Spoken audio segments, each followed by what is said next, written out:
ก็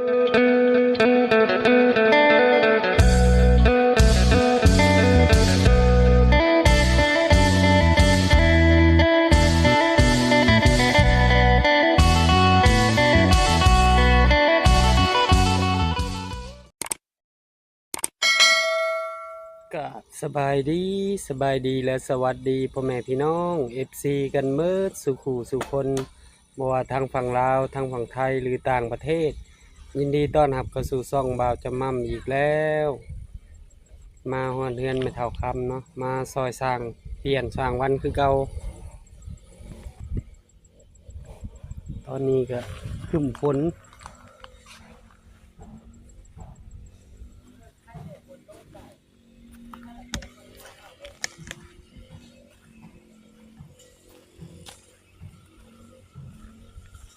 มากับสายฝนบ่บ่าวจำม่ำนี่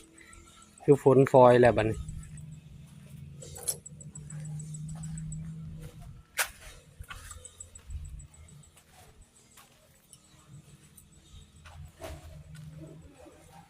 สบายดีเปลี่ยนสบายดีโอ้มื้อนี้เฮ็ดหยังมื้อนี้ก็อันนี้ของมันก่อห้องน้ำก่อสุดเลยเนาะอ๋อ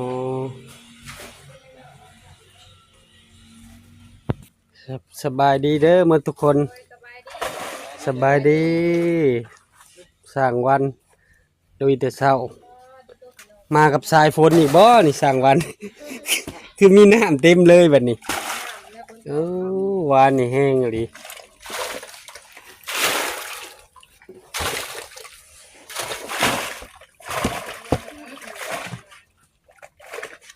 ส่วนบ่พอกันเปลี่ยนกันส่วนก็ได้เห็นไม่เท่าอ่ะขึ้นไปเก็บอัญญานางคิดจะนางถ้ามันไปทางไหนเพราะว่าบ่แม่นนานพักไปหมดหรือบ่จักวันนี่ กันก็บ่อยู่แล้วนี่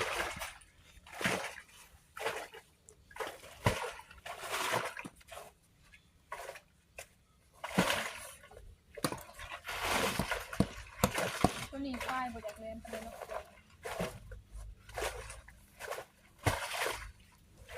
มันปูนตัวส่วน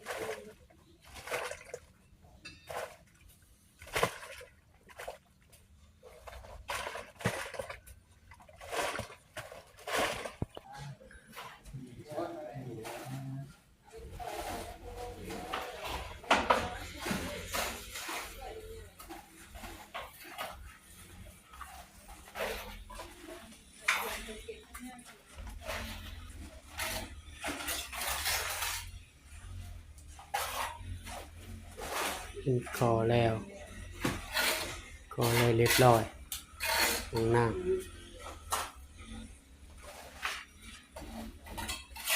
ไม่เท่าย่างมาฮอดเลยบ่ไอเปลี่ยนใช้งานเก็บไว้ยันนะเออ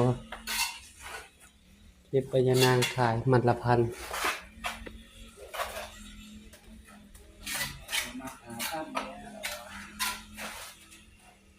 ส่งเพิ่นมัดละพันได้เปลี่ยน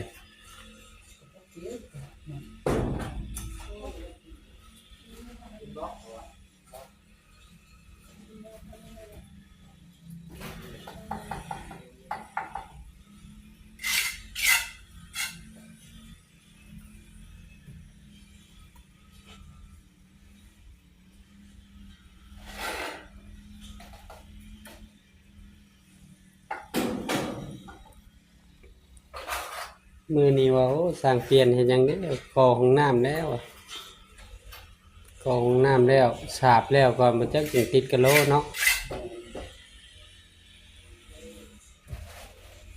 ช่วงนี้พายุเข้าเนี่ยได้เปลี่ยนโต่งน้ำกับบ่ทันโต่งบ่ได้วานนี้มันแห้งเด้คันเฮาโต่งก่อนใครในเมื่อบ่ทัน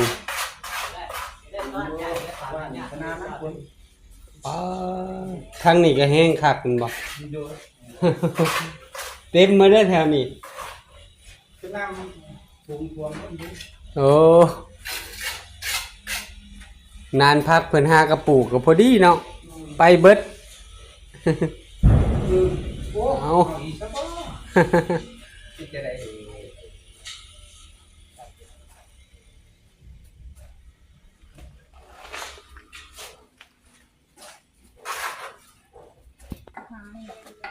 นี่ก็แม่นบ่แม่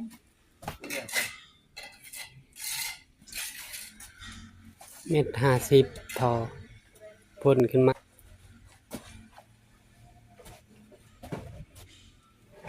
มัน40 เซน50 เซนห้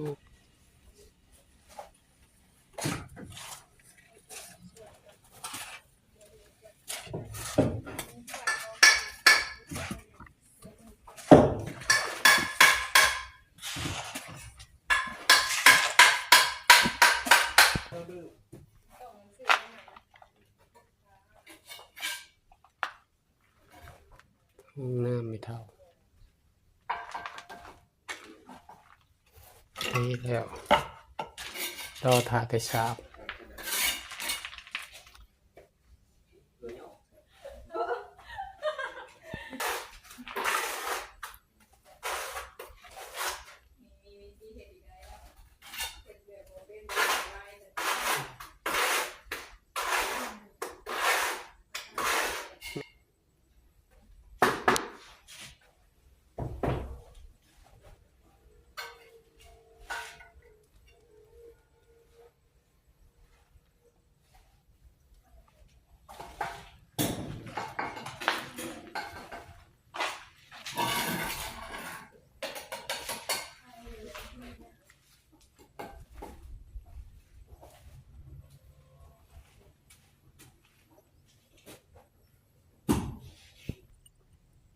แม่เท่าคนเก็บยานาง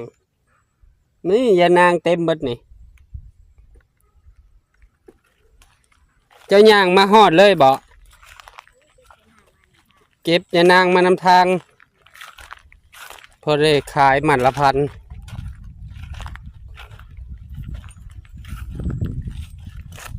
สบายดีไม่เท่า สบายดี นี่ยานางแม่นมันนะ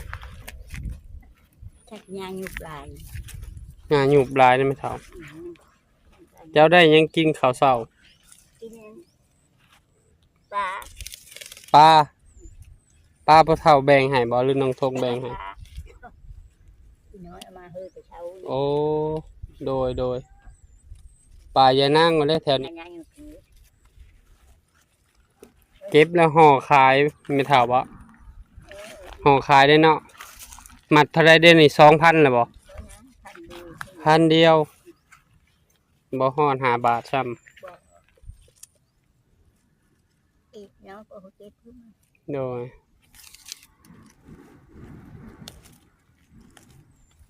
พุ่นทางหน้าเจ้าพุ่นเต็มมาหยาเอาว่าอ้ำไม่เท่าไปทางใดเด้เพิ่นก่อแล้วก็เพิ่นเอาขี้ดินลงเนาะมื้อนี้ ก็เอาขึ้นมากินโลงมือแล้วบ่ ไผ ยาวหา ยังแหละเบิ่งเวียกก่อนเบิ่งเวียกกับน้ำช่างเพิ่นก่อนเพิ่นให้จับให้บายหยังซอยอันเวียกบ่หลายก็ได้มื้อย่านฝนตกเจ้าบ่มื้อบ่อยู่พี่ มือแล้วหาที่ได้ทำธุระ คำพุถือติบเข่ามานำบ่แม่นเฒ่า หน้านั่น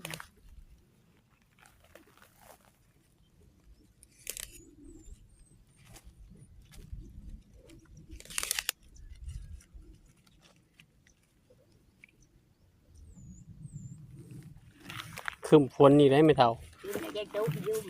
ตกแล้วนี่กำลังมาเด้นี่ฝนกำลังจะมา อันนี้ได้แค่นั้นมือแรกแรกมือสอง อ๋อให้น้องภูงมาส่ง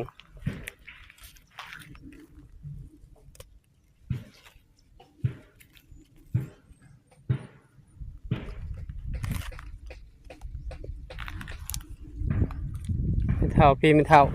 แม่นเบิดพี่เขียวๆพี่ตัวแก่พี่งาม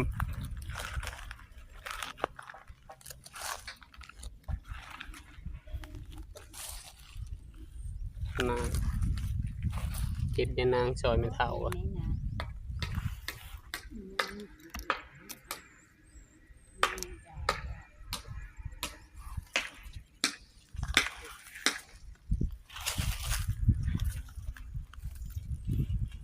เกิดเก็บในมือนี้ได้เลขกระตาหนึ่ง10 หมัดกับ10,000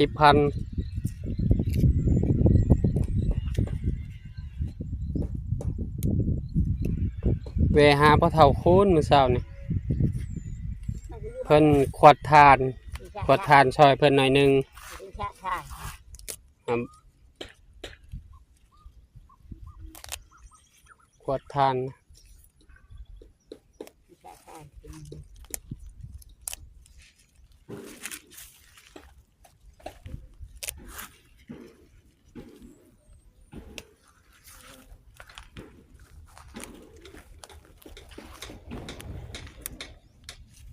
คืมฝนนี่ก็สิได้เมื่อกลางโต่งไว้แล้วนี่สิชวนพ่อเฒ่าไปกลางโต่งไว้กับน้องทงน้องสาเวียกบ่หลายได้ช่วงนี้แม่เฒ่าเพิ่นก็บ่เป็นหยังเพิ่นว่าสร้างเพิ่นเฮ็ดเองแบบเรือบ่หลายแบบมื้อนี้เพิ่นมีแต่ก่อห้องน้ำขึ้นสุดแล้วก็เอาขี้ดินถมลงก็มาซอยคือเก่าแม่เฒ่าซอยซุมื้อแหละจับใบเล็กๆน้อยๆ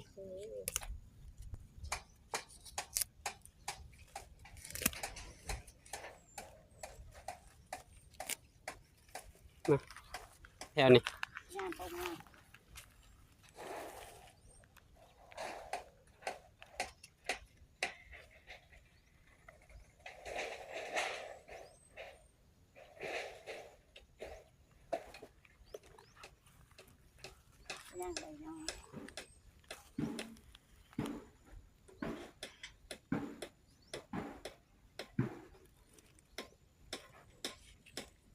ปลาลงวานนี่ปลาตัวหลายๆแห้งขนาดน้องทงก็ได้ปลาดุกจำด้ามผ้าเจ้านะพอได้เขามากินคันคึมๆอีกจังน้อยนี่ก็เพิ่นติดกะโลแล้วมาผสมปูนซอยเพิ่น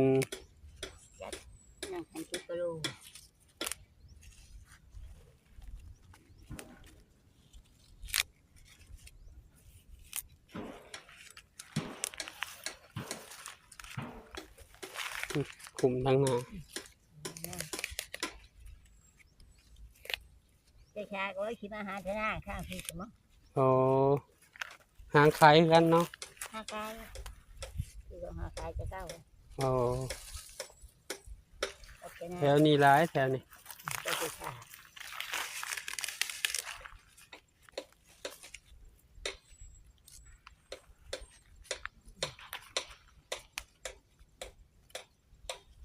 เพิ่นก็บ่ขึ้นให้แน่มัด1,500กีบจังซี่ เราก็มีหิมะละพันอยู่ ให้มัดละ1,100มัดก็100,000 คือจะได้หอร้อยกระปุก บ่แม่นง่าย ง่ายๆได้เขาชิชา เขาไว้แม่เฒ่าเขายังหนุ่มยังแน่น เขาไปมีรูดและลอยเนี่ย เจ้าผัด ก็ถึงได้ยังแค่ก็ให้คิดไปทางเนี้ย โดยเพิ่นมาหับเอาเลยบ่แม่เฒ่า เออ เพิ่นมาเอาฮอดตูบเลย มาเอาไปหื้อ โดย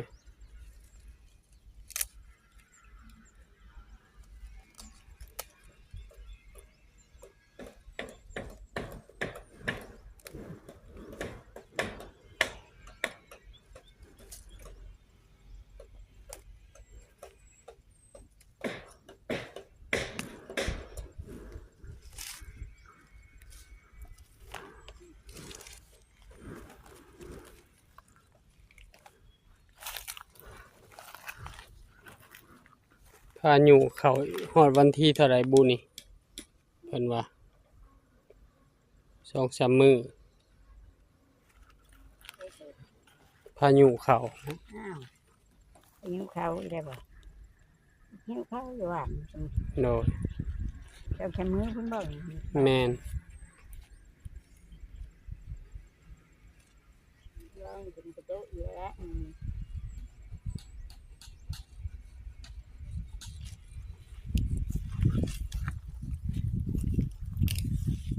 ระวังแต่หญ้ายุบแม่เฒ่านี่ปกแปกแล้วได้นี่ โอ้ผูกแปลกอยู่แล้ว ได้จะนั่งดูเขาคิดมากแค่มากรู้อีกแล้ว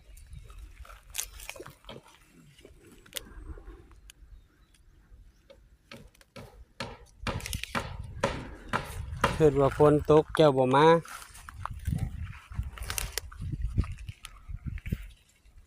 กคือแดดเชิงแดด โดยมื้อเช้านี่คือว่าแดดคัก ได้ครับโอ้ยใส่ก่อนใส่ให้แล้ว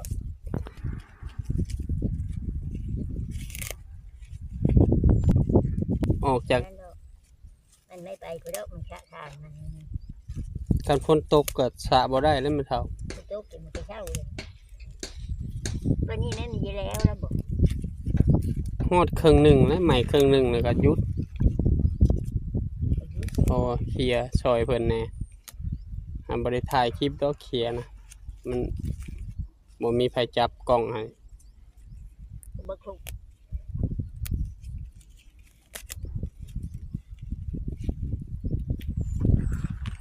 ข้างหน้าเจ้างามแม่เฒ่าภูมิหน้าภูมิหญ้ายุบนี่ย่านมันปักมือเจ้า โอ้ยนี่ก็ยังเรื่องนี้ท่านได้ออกเลย น้ำนะ เพื่อบงเพื่อกันคือยิบอยู่ให้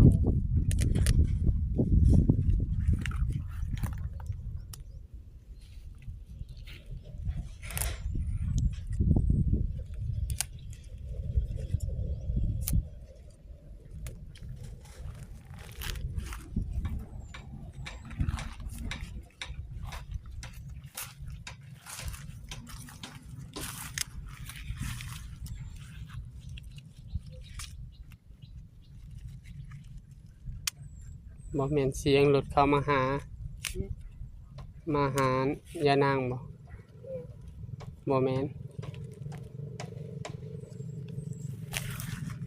แต่นั่นก็จะชาถึงก็บ้างไอ้แก มาฮอดพี่บ่ เออ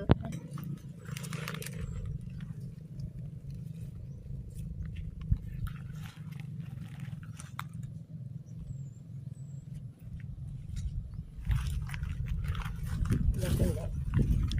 สร้างเพิ่นมาเฮ็ดเฮือนติ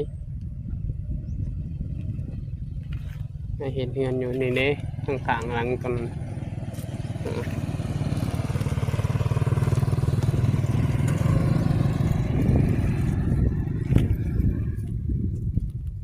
ยังบ่ทันเต็มกระตาแม่นเฒ่า อาจจะได้หามา หามัด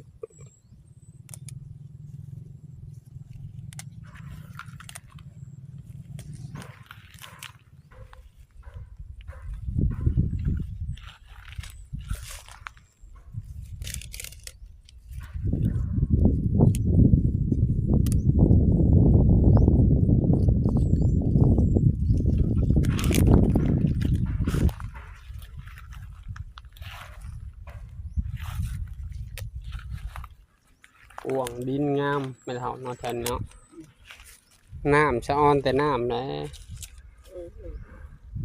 บ่จะมั่มยังซื้อน้ำใส่ป้าซื้อให้บ่มีน้ำแถวบ่จะมั่มตะกี้ใส่น้ำหนอง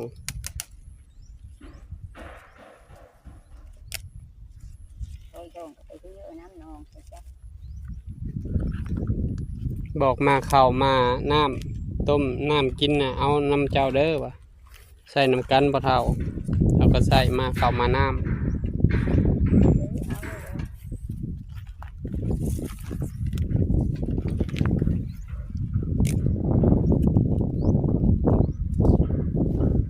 เลยได้อยู่แล้ว ำเพิ่นสร้างเปลี่ยนสร้างวันกอกแล้วย่านปูกะโลบ่จักมื้อนี้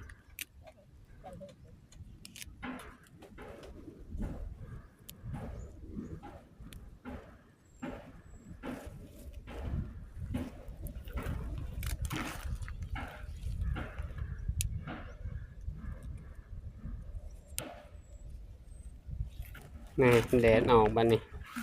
แดดบด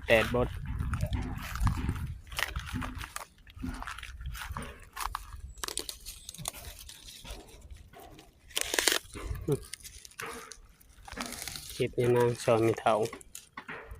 ไม่เท่านี่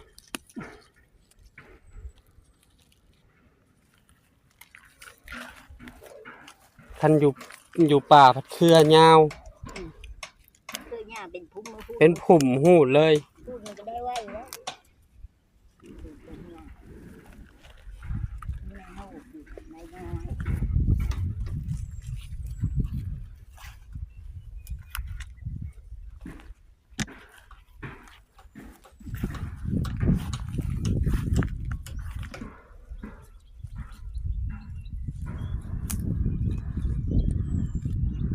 งานลูก โดย อยากรู้จักลูก